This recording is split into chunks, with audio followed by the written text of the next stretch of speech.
While driving his Volkswagen microbus, Mr. Blanchett was reportedly going over the speed limit on a hairpin turn.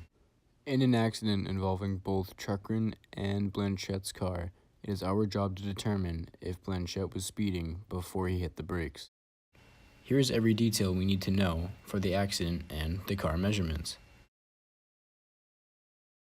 What happened, might you ask? Let me give you the breakdown of what exactly happened on the report.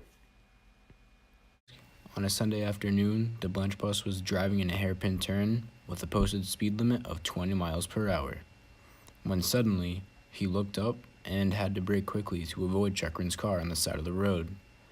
Sadly, Blanch did not brake quick enough and had to jump out as he watched the cars of both him and Chukrin plummet off a cliff and into a pile of manure. Given the measurements of the accident, we had to work our way backwards in order to find out if Mr. Blanchett was speeding. Since we were given the range of the crash and the height of the cliff, we had to use the fourth kinematic equation to find how much time the cars took in their projectile motion. Since the projectile was 2.5 seconds long, we have determined that Blanch and Chukrin's car had a velocity of 8.37 meters per second while leaving the cliff. After the skid mark, Chukrin quickly pulled Blanch out of the road before the car took off the cliff. Now that we know the combined velocity of Chukrin and Blanchett's car, we used conservation of momentum to verify that the cars took an initial velocity of 20.5 meters per second at the crash. Conservation of momentum tells us that the momentum was conserved after the crash as it was before the crash, therefore leading us to determine Blanchett's velocity on impact.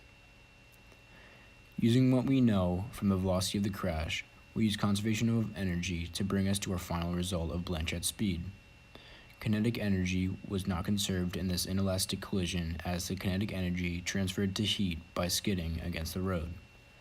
We took the velocity of the impact and the addition of thermal energy as heat to lead us to Blanchett's initial speed on the hairpin turn. As it turns out, Blanchett's speed turned out to be 22.5 meters per second. We converted this into miles per hour and got a final result of 55.4 miles per hour. So here's our verdict.